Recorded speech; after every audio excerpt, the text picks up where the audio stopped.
तो answer writing का जैसे खान सर बता रहे थे कि आंसर राइटिंग की प्रैक्टिस बहुत की, तो उसके पीछे मेरा ये था कि जब मैं हमेशा प्रीलिम्स का कोई भी पेपर टेस्ट देती थी, हम मॉक टेस्ट देते हैं, तो मॉक टेस्ट देती थी तो हमेशा मेरे मार्क्स करीब 90 to 110, 120, इससे ऊपर मेरे कभी मार्क्स नहीं जाते थे।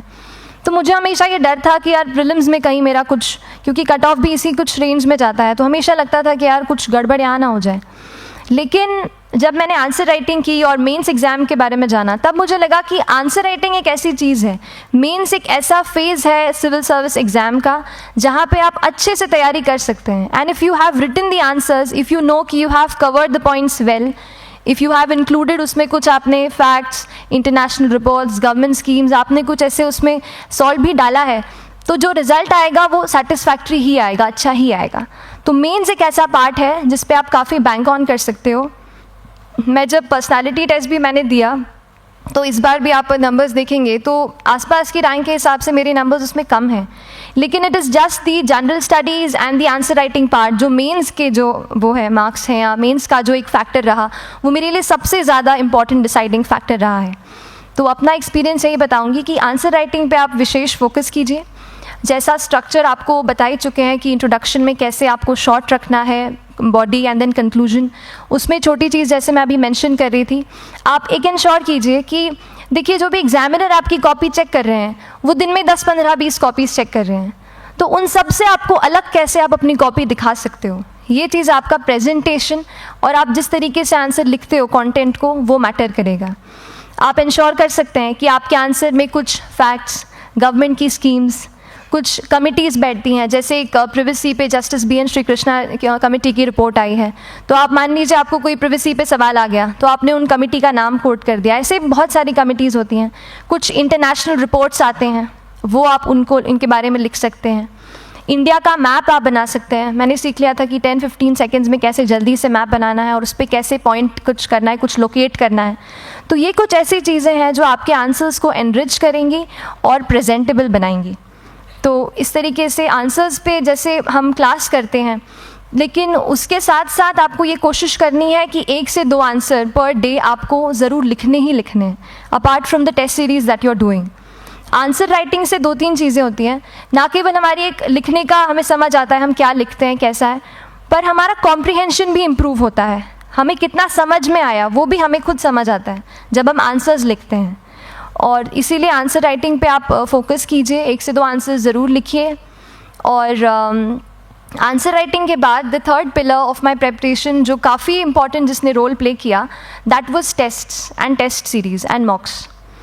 देखिए हम पढ़ रहे हैं यहाँ पर, I will also come to the point कि हम कैसे दिल्ली, भोपाल और इंदौर में प्रिपेयर करके बिना दिल्ली जाए हम कैसे कर सकते हैं, I will come to that point.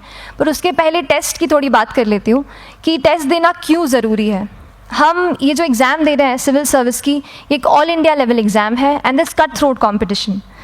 तो उसके लिए आप केवल पढ़ते रहें, सारी बुक्स, मटेरियल्स, स्टैंडर्ड ये करंट का सब पढ़ लें, लेकिन अगर आप ये नहीं जज कर पाए कि आपका क्या लेवल है at an all India level, तो चीज़ें समझ में आप नहीं, मतलब आप आगे नहीं बढ़ पाएंगे या सही डायरेक्शन नहीं पकड़ पाएंगे।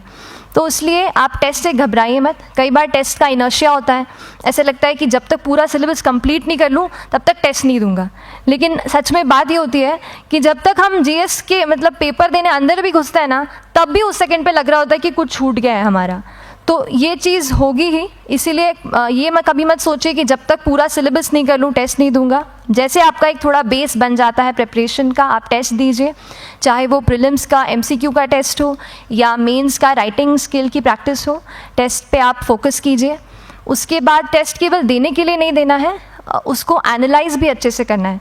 When you get the answer hints, when you get the answer keys, analyse properly कि आपकी क्या गलती हुई है और उससे भी सीखने की कोशिश कीजिए कि क्या कुछ नया मुझे इस टेस्ट पेपर से या इस आंसर कॉपी से मिल सकता है।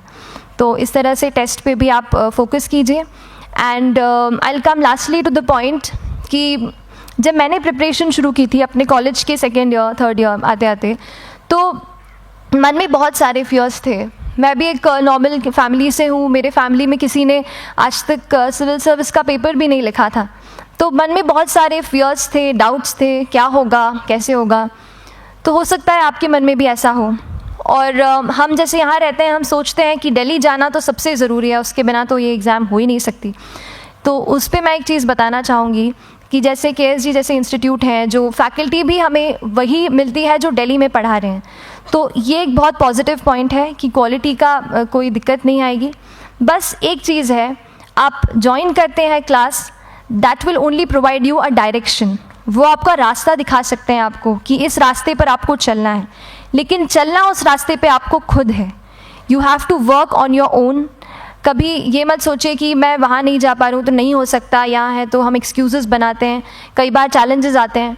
तो मैंने कॉलेज के साथ प्रिपरेशन की, तो उसमें भी काफ़ी दिक्कत आती थी, कभी कभार कॉलेज की एग्ज़ाम होती थी तो इसमें मैं अपना उतना वक्त नहीं दे पाती थी।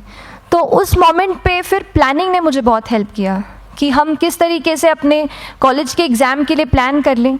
जैसे मैंने इंजीनियरिंग की है और मुझे पता है कि हम इंजीनियर्स 1 महीने से ज़्यादा पहले से पढ़ते नहीं हैं, पढ़ते हैं क्या? तो वो चीज़ आप ध्यान रख सकते हो, उसको अपना स्ट्रॉन्ग पॉइंट बना सकते हो। 1 से 1.5 महीना जब exam is approaching, I use to plan my entire syllabus का प्रिंट आउट निकाल के I use to make my notes, उस तरीके से उसको मैं पढ़ाई उसको संभाल लेती थी।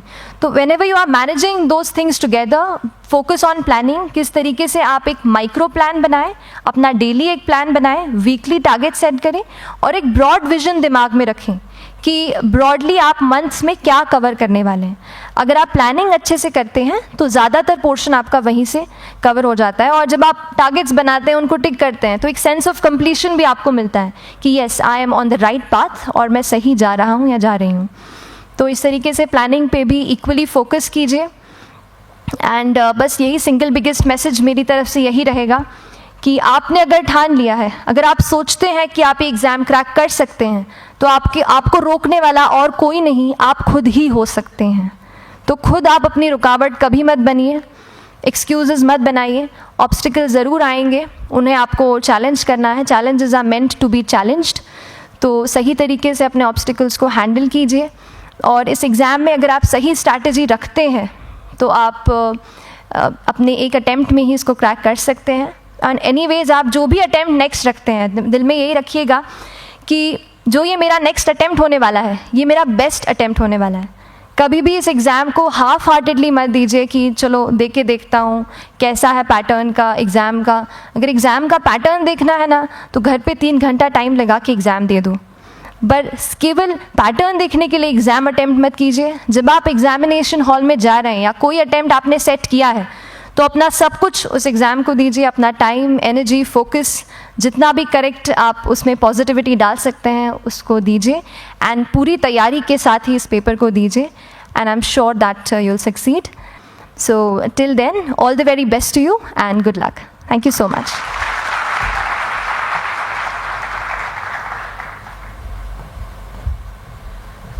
Thank you so much. As Srishti said कि आपके कोई भी क्वेरीज हों तो she'll come to take classes in KSG in Indore and Bhopal branch.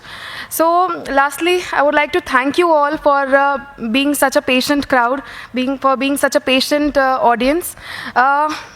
एक चीज़ मैं कह सकती हूँ कि ये जंग बहुत बड़ी है, because you are entering into an ocean without knowing the depth of it and without knowing the art of swimming. ठीक है, तो पहली जंग तो आपने यहाँ जीत ली जब आपने ये सोच लिया, आप यहाँ बैठे हो, ये सोच के बैठे होगे कि शायद मुझे सिविल सर्विसेज करने हैं।